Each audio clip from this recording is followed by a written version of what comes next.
काय सांगाल, नातेवाईकांचं काय म्हणणं आहे? परवाची घटना अतिशय दुर्दैवी आहे. जे कचऱ्याच्या ढिगाखाली जे कामगारांचा मृत्यू झालेला आहे त्यांच्याविषयी मी संवेदना व्यक्त करते माझ्यातर्फे आणि शासनातर्फेही.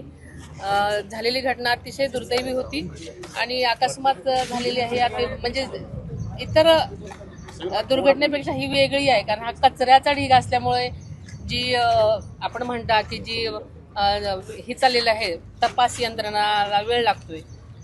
त्यामुळे मला असं वाटतं की कचऱ्याच्या ढिगातून विषारी वायूचा पण संसर्ग असल्यामुळे त्याला वेळ लागतोय. पावसाचे दिवस असल्यामुळे पाऊसही आहे. या दोन्ही गोष्टीमुळे ह्या गोष्टींना जरासा वेळ लागत होता. त्यामुळे नातेवाईक संतप्त होते, पण त्यांनाही मी आता समजवलेलं आहे. झालेली घटना अतिशय वेदनादायी आणि दुर्दैवी आहे. चौकशीचे काही आदेश आपण काही सूचना दिलेल्या आहेत का?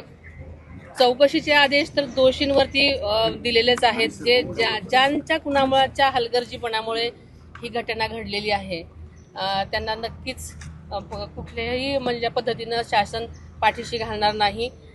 त्यांची नीट कसून चौकशी होईल आणि जे दोषी आहेत त्यांच्यावरती कारवाई नक्कीच होईल. तो तळमजला जो आहे त्यालाच फक्त क्लिअरन्स सर्टिफिकेट होतं आणि इतर पहिला आणि दुसरा मजला जे आहे त्याला पूर्णत्वाचा दाखलाच नव्हता. म्हणजे ते विना परवाना होती असं एक कागद जे आहे ते पालिकेच्या बांधकाम विभागाकडनंच समोर आलेलं आहे. तर विना परवाना ती सगळी इमारत होती आणि तिथं हे सगळं चालू होतं. पालिकेचंही दुर्लक्ष झाल्यासारखं दिसतं. आता ह्या घटनेनंतर अनेक गोष्टी समोर होत आहेत. चौकशी चालू आहेत आणि चौकशी अंती जे काही निर्णय होतील, जे काही निर्णय समोर येतील, जो काय अहवाल समोर होईल त्याच्यानुसार शासन नक्कीच कारवाई करेल. वहिनी, या सगळ्या प्रकरणी नातेवाईकांनी आरोप असा केलाय की पाठीमागच्या गेटला ॲम्ब्युलन्स लावतात, जे काही होतंय ते आमच्यापर्यंत पोहोचवा. आम्ही 3 दिवस झालं मुक्काम इथं करतोय, ऑपरेशन तुम्ही करा, पण आम्हाला सत्यता कळवा. तुम्ही नातेवाईकांशी काय बोललात का? दुपारी देखील नातेवाईक अक्षरशः रडत तिथं गेलेले, लपून छपून बॉडी बाहेर काढली जाते असं त्यांचा आरोप आहे. नाही, आत्ताच काही नातेवाईकांनी मला सांगितलं की एक जी बॉडी होती ती त्यांना न माहिती होता बाहेर दुसऱ्या साईडने गेली असं त्यांचं म्हणणं आहे. पण तसं खरं करण्याचं काहीच कारण नव्हतं. पण मी त्यांना सांगितलेलं आहे की आता इथून पुढे जे काही बॉडीज निघतील त्या नातेवाईकांना अगोदर दाखवा, कारण ते जवळजवळ 2-3 दिवसापासून वाट पाहत आहेत आणि आपलं घरचं माणूस गेल्यानंतर ज्या संवेदना असतात त्या त्यांच्या आहेत आणि त्यांना त्यामध्ये पहिली बॉडी दाखवा.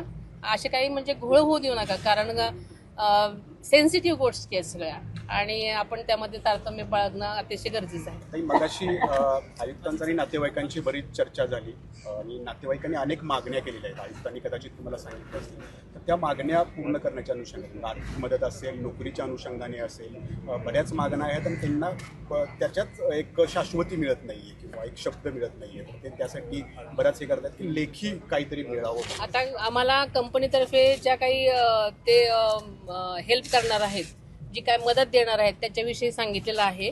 पण आणि सरकार प्रत्येक मृत व्यक्तीला 5 लाख रुपये देतात आणि जखमींची सगळी खर्च करतो. पण महापालिका पण जखमींना आणि मृतांना 10 लाख रुपये देण्याचं त्यांचं ठरलेलं आहे. पण नातेवाईकांची अशी इच्छा आहे की प्रत्येक व्यक्तीमागं गेलेल्या 1 कोटी रुपये मिळावे. ते आम्ही सगळेजण आता याबाबत चर्चा करू आणि जो काही योग्य निर्णय असेल तो आपल्याला सांगितला जाईल. वहिनी, गेल्या 4था दिवस आहे आज. आम्ही काही नातेवाईकांशी गेल्या 2 दिवसांपासून बोलतोय. सगळ्यांना आठवण होते ती दादांची होते, कारण त्यांचं म्हणणं आहे की शासन प्रशासन ढिम्म काम करते. आमचा दादा असता तर पहिल्या दिवशी ऑन ग्राउंड असता आणि आतापर्यंत सगळं रेस्क्यू ऑपरेशन संपलं असतं, आमच्या लोकांचे जीव वाचवले असते. दादा नाही म्हणून सगळा ढिसाळ कारभार या पिंपरी चिंचवडमध्ये चालू आहे असा आरोप नातेवाईकांनी केला. खरं तर आपल्याला माहिती आहे सगळ्यांना की अधिवेशन चालू होतं आणि अधिवेशनचा शेवटचाच 2-3 दिवस होते. अनेक महत्त्वाच्या गोष्टी होत्या. मी ज्या दिवशी घटना घडली त्या पहाटेपासून संबंध प्रशासनाशी आणि यंत्रणेशी मुंबईच्या सुद्धा मी कनेक्टेड आहे. त्यांना मी आर्मी पाठवण्याचे सुद्धा मी आदेश दिलेले होते.